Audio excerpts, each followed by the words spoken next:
Hello everyone. आज जो हम लोग बॉटनी फर्स्ट सेमेस्टर का सेकंड यूनिट माइक्रोबियल वर्ल्ड का जो है इंट्रोडक्शन डिस्कस करेंगे। तो माइक्रोबायोलॉजी जो वर्ड टर्म यूज हुआ है ये आखिर में होता क्या है। तो माइक्रोबायोलॉजी जो होता है ये एक साइंस का ब्रांच है जो कि 3 वर्ड से बना है, माइक्रो, बायो और लॉजी। तो माइक्रो मीन्स होता है छोटा, बायो मीन्स होता है लिविंग और लॉजी मीन्स होता है स्टडी। तो माइक्रोबायोलॉजी मीन्स माइक्रो ऑर्गेनिज्म की स्टडी को क्या कहते हैं, माइक्रोबायोलॉजी। अब माइक्रो ऑर्गेनिज्म के स्टडी को कहते हैं। तो ये माइक्रो ऑर्गेनिज्म क्या होते हैं, तो वे ऑर्गेनिज्म जिसे हम सिर्फ और सिर्फ माइक्रोस्कोप के हेल्प से ही देख पाते हैं उन्हें क्या कहते हैं, माइक्रो ऑर्गेनिजम्स। अब इसमें क्या होता है, ये जैसे रहते हैं कि मेनली टिपिकली एक सिंगल सेल से ही मिलके बने हुए रहते हैं। माइक्रो ऑर्गेनिज्म में मेनली बैक्टीरिया, फंजाई या फिर प्रोटोजुआ, एल्गी, वायरसेस आते हैं। अब बात करते हैं कि साइटोलॉजी टर्म क्या होता है। तो साइटोलॉजी जो होता है ये मेनली सेल की स्टडी को कहते हैं साइटोलॉजी। तो study of cell is called as cytology. सारे ऑर्गेनिजम्स जो होते हैं वो मतलब कि सेल से ही मिलके बने हुए रहते हैं। All organism composed of cell and that is called as fundamental unit of life, और इसी को कहते हैं फंडामेंटल यूनिट ऑफ लाइफ। और जो हमारे सेल्स होते हैं ये मेनली 2 टाइप्स के होते हैं, पहला यूनिसेलुलर और दूसरा मल्टी सेलुलर। तो जो यूनिसेलुलर ऑर्गेनिज्म होते हैं ये मेनली एक सिंगल सेल से ही मिलके क्या हुए रहते हैं, बने रहते हैं। और ये जो रहते हैं अपना जो एग्जिस्टेंस है वो कैपेबल, मतलब कि ये अपना इंडिपेंडेंट एग्जिस्टेंस परफॉर्म करते हैं। इंडिपेंडेंट एग्जिस्टेंस कहने का ये मतलब है कि ये जितने भी लाइफ प्रोसेसेस हैं, लाइफ प्रोसेस बोले तो जैसे कि किसी भी ऑर्गेनिज्म को mainly reproduction, nutrition, digestion, excretion या फिर रेस्पिरेशन, ये मेनली मान लीजिए अगर इसेंशियल फंक्शन है, अगर उसे अपना लाइफ सर्वाइव करना है तो एक सिंगल सेल भी जो रहता है वो इंडिपेंडेंट एग्जिस्टेंस कर सकता है। और इसका यूनिसेलुलर का एग्जांपल होता है एमीबा या फिर ईस्ट। ठीक है, अब बात करते हैं मल्टी सेलुलर के बारे में। तो जो मल्टी सेलुलर ऑर्गेनिज्म होते हैं ये मेनली कंपोज रहते हैं ग्रुप ऑफ सेल्स है। मीन्स कि मल्टी मीन्स होता है मेनी, एक से अधिक। तो ये जो ऑर्गेनिजम्स होता है मल्टी सेलुलर ये एक से अधिक सेल से मिलके बने हुए रहते हैं। All cell perform all essential functions via group of cell either dependently or independently. Means कि जितने भी हमारे मल्टी सेलुलर ऑर्गेनिजम्स होते हैं ये अपना इसेंशियल जो फंक्शन है ये जो है डिपेंडेंट होकर भी कर सकते हैं परफॉर्म, या फिर इंडिपेंडेंटली भी कर सकते हैं। और मल्टी सेलुलर में मेनली ह्यूमंस, एनिमल या फिर बर्ड्स आते हैं।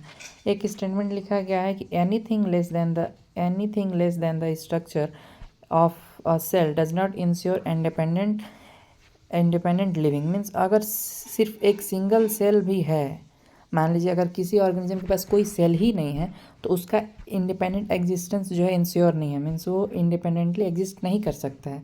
इंडिपेंडेंटली एग्जिस्ट करने के लिए कम से कम एक सिंगल सेल भी होना कंपलसरी है।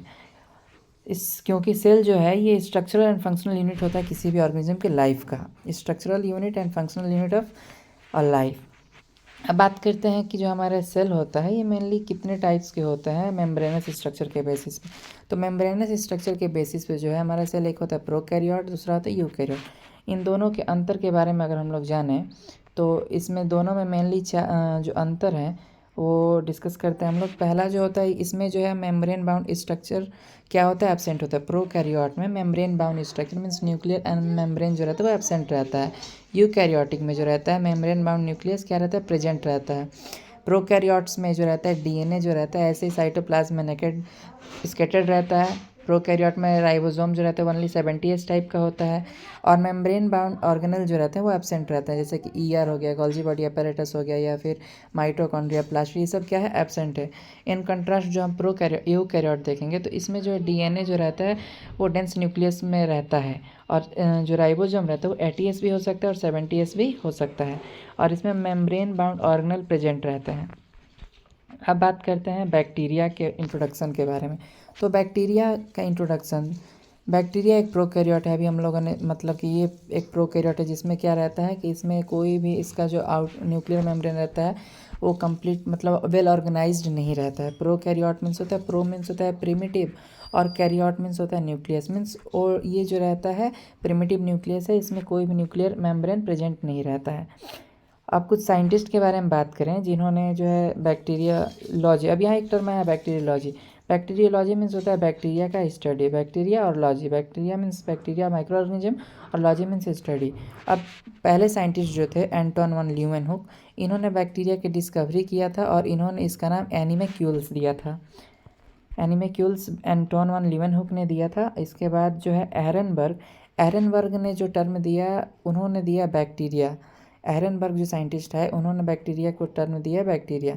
कैरोलस लिनियस जो थे, इन्होंने जो है हमारे बैक्टीरिया को वर्मिस जीनस में रखा था। और नागेली एक साइंटिस्ट है, उन्होंने जो है स्काइजोमाइसिट में रखा था।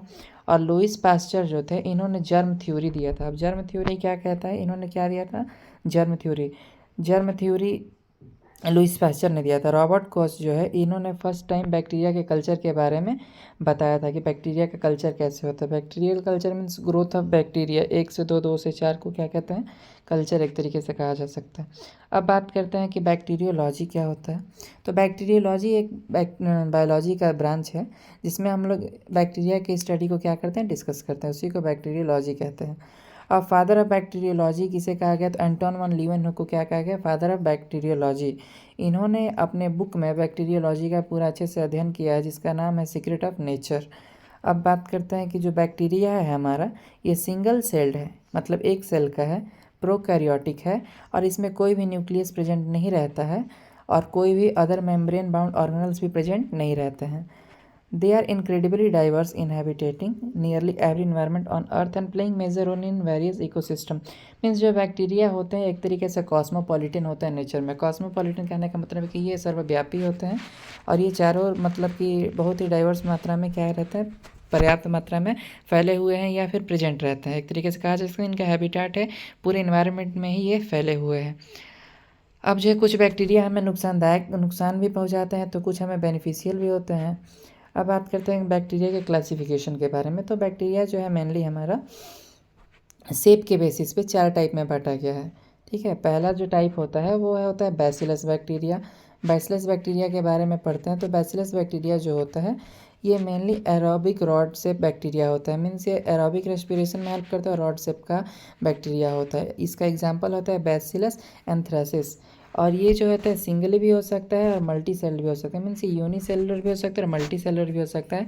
अभी आगे इसी यूनिट में हम लोग पढ़ेंगे gram positive and gram negative bacteria. तो अभी बस इतना आप जानें कि ये जो हमारा बैक्टीरिया होता है बैसिलस बैक्टीरिया, ये ग्राम पॉजिटिव ज़्यादातर होते हैं। मोस्ट ऑफ दी जो बैक्टीरिया होते हैं ग्राम पॉजिटिव बैक्टीरिया बैसिलस होते हैं।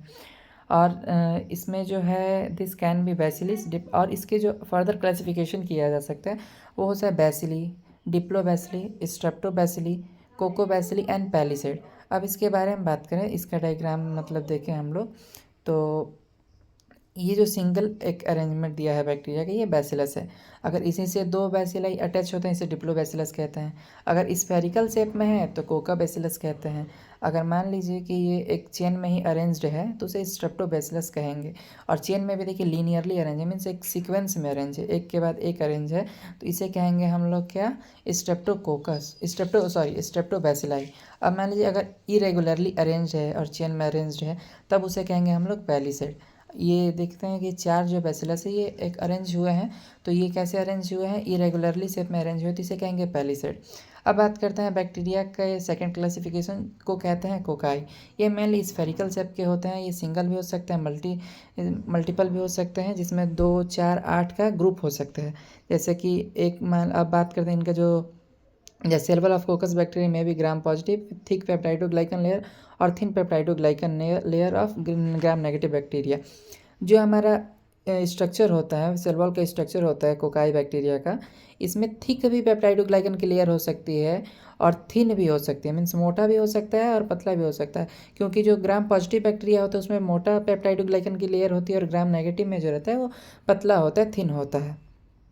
अब ये जो हमारा है कोकस जो है ये मेनली कितने अभी मैंने बताया कि ये नंबर ऑफ कोकाई के बेसिस पे क्लासिफिकेशन किया जाता है। तो अगर एक कोकस है तो उसे मोनोकोकस कहेंगे, अगर 2 कोकस है तो डिप्लोकोकस, अगर ग्रेप शेप में अरेंज है बंच में तो उसे कहेंगे स्टेफाइलोकोकस। अब मान लीजिए कि अगर 4 सीक्वेंस में अरेंज है तो उसे कहेंगे टेट्राइड्स। अगर 4 के पीछे भी 4 हैं, क्यूबॉइडल स्ट्रक्चर अगर बनाए हुए हैं तो उसे कहेंगे सार्सिनी। और मान लीजिए अगर चेन में बनाए हुए हैं और एक पे एक के बाद एक कोकाई अरेंज्ड है तो उसे कहेंगे स्ट्रेप्टोकोकस। स्ट्रेप्टोकोकस और स्टेफाइलोकोकस में मेनली यही अंतर है कि जो स्टेफाइलोकोकस होता है ये ग्रेप शेप का रहता है और ये लीनियरली एक अरेंज्ड रहता है स्ट्रेप्टोकोकस। अब बात करते हैं स्पाइरल बैक्टीरिया का। स्पाइरल बैक्टीरिया जो रहते हैं ये स्पाइरल शेप के होते हैं या फिर हेलिकल शेप के होते हैं। इनके थिकनेस और फ्लेक्सिबिलिटी या फिर मोटिलिटी के बेसिस पे यह बैक्टीरिया को मेनली 2 टाइप में बांटा गया है। पहले होता है स्पाइरुलम। स्पाइरुलम बैक्टीरिया मेनली जो होते हैं ग्राम नेगेटिव बैक्टीरिया होते हैं और इनके पास एक्सटर्नल फ्लैजिला होता है। एक्सटर्नल फ्लैजिला कहने का मतलब होता है कि ये वॉल लेयर के साथ अटैच रहेंगे, उनके पास बेसल बॉडी रहेगा, हुक रहेगा और फिलामेंट रहेगा और ये मेन बॉडी के एक्सटर्नली रहेंगे।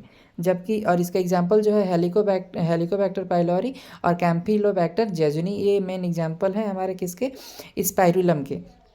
अब जो सेकंड टाइप होता है स्पाइरल बैक्टीरिया में स्पाइरोचीट होता है। स्पाइरोचीट में जो रहता है ये बैक्टीरिया स्पाइरल शेप के होते हैं। इनके पास थिन और फ्लेक्सिबल जो रहता है फ्लैजिला रहता है, लेकिन इंटरनल पेरीप्लाज्मिकली रहता है। इंटरनल पेरीप्लाज्मिकली का कहने का मतलब ये है कि बॉडी के अंदर में क्या रहेगा, इनका फ्लैजिला प्रेजेंट रहता है। और इसका जो एग्जाम्पल है ट्रिपोनीमा पैलिडम, ये मेन एग्जाम्पल है हमारे स्पाइरोचीट का। अब लास्ट टाइप के बारे में बात करते हैं विब्रियो। विब्रियो जो होता है विब्रियो बैक्टीरिया, ये मेनली कॉमा शेप्ड का होता है और ये कर्व शेप का भी होता है। This bacteria mostly gram negative bacteria. जो हमारे विब्रियो बैक्टीरिया होते हैं ये ग्राम नेगेटिव बैक्टीरिया होते हैं और ये जो होता है बहुत सारे फूड बॉर्न डिजीज़ करते हैं। मीन्स खाना वाले पदार्थ को ये नुकसान पहुंचाते हैं या फिर उन्हें इन्फेक्ट करते हैं, जिससे हमें फूड बॉर्न डिजीज़ होता है। अब इसका मेन एग्जांपल है विब्रियो कॉलेरी, जिससे कॉलेरा होता है। और ये जो बैक्टीरिया रहता है ये फिलामेंटस रहता है, स्टार शेप का रहता है, रेक्टेंगुलर भी हो सकता है, लॉब्ड भी हो सकता है। मतलब कि ये pleomorphic appendage, trichome, fusiform, stacked and seed type bacteria, ये इसके स्ट्रक्चर के बारे में बात की जा रही है कि किस किस स्ट्रक्चर में प्रेजेंट रहेगा। स्टार शेप में रहता है, रेक्टेंगुलर भी रहता है, लोब्ड भी रहता है, ये इसकी बात की जा रही है। तो आज के लेक्चर में बस इतना ही। नेक्स्ट लेक्चर में हम लोग जो है स्ट्रक्चर ऑफ बैक्टीरिया को डिटेल में पढ़ेंगे। तो अगर वीडियो अच्छी लगी हो तो थैंक्स, चैनल को सब्सक्राइब करिएगा, लाइक करिएगा और कमेंट करिएगा। Thank you.